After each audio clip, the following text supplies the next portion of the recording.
heads up high because somebody's planning their destruction, but they ain't gonna win. Can I just get one teacher who will smile when children enter the building and nod at them encouragingly and wink so as to confirm that they are in fact children of God? All I need is one teacher who will assume that black children deserve excellence and give it to them freely. One teacher who will sing black children's praises when other teachers won't do it.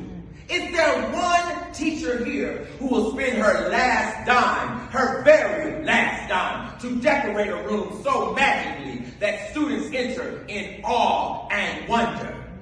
A teacher who will go the extra mile to make sure students see themselves on walls and bulletin boards until they begin to wonder if in fact, perhaps, maybe they really are divine.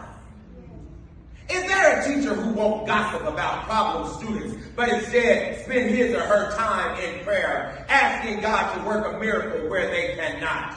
A teacher who ain't scared to say, "We gonna learn some black history in my class if I gotta hide it in the lesson plan."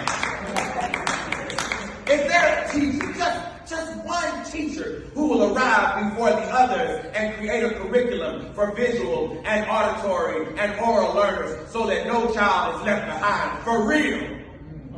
I bet you there's a teacher in this room who calls her students names on her knees beside her bed, pleading with God to make the crooked places straight and the rough places smooth. A teacher who declares, "You can have this job before you make me stop teaching black children about how beautiful and glorious and wonderful and powerful they are." There's gotta be a teacher, just one teacher, who might not say black heroes, but to have them displayed all over the room, all over the wall. A teacher who mistakenly calls children Thurgood Marshall or Harriet Tubman or Sojourner Truth or Malcolm X. A teacher so brilliant he or she knows how to teach math with black numbers and black integers and black equations and black coefficients, black signs and black cosines, black vectors and black parallelograms. A teacher so savvy that he knows how to teach racism in the center of Macbeth or To Kill a Mockingbird. All we need, y'all, is one teacher to dream, to imagine poor, unprepared black students as senators and congresswomen, as lawyers and doctors, as electricians and engineers. Just one teacher who can look at an undisciplined child and see the face of George Washington Carver and Ella Baker and Booker T. Washington and Septima Clark. Just one teacher. There's gotta be a teacher who knows that James Baldwin started out as Vanquavius Jackson. Some teacher gotta be smart enough to know that Maya Angelou really started out as Quenisha Robinson. Every time you call the roll, you're not calling the child, you're calling their spirit.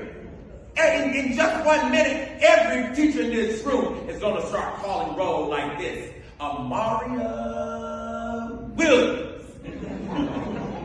Where's Aaliyah Johnson? Come on, Genesis, where you at, Genesis? Because what we'll know is that a name teaches a child the beauty of their conviction. Say their name with joy. Say it with expectation. Greatness. It's not the name itself. It's what you think about the child that determines the child's self-worth. Some teacher somewhere understands that for some pupils, a teacher is their last hope for value and promise and a future. All we need is one teacher who knows that black genius often hides behind behavioral issues because it's hard for smart black kids to be extolled when they come from parents who ain't never read a book. God said, can I just get one? I just need one. I just need one. Just give me one teacher who'll speak life into the eyes of black kids who never heard any adult say that they were marvelous or incredible or priceless or matchless or spectacular or unbelievable. Do you know there are black kids right in this school, who never heard the word breathtaking? No one's ever told them they were astonishing or impressive or stunning or wonderful or delightful or magnificent or holy. But there is a teacher somewhere in this room who's taking notes right now, who will enter the classroom this fall ready to fight and win a battle most others are prepared to lose. He or she or they will leave their room renewed restored, some lucky kid will be lucky to sit before them this fall and discover that there is no shortcut big enough to withhold their destiny. Some teacher right in this room was feeling burnt out, tired, frustrated with a system that is far bigger than he or she is. But now that teacher knows, that teacher understands that yes, the system might be bigger than he or she is, but God is bigger than the system. And therefore, when standing with God and the ancestors, a committed teacher becomes a magician, a conjurer, an illusionist who takes self-hatred and transforms it into self-love. A real teacher takes self-doubt and turns a student into a believer in themselves.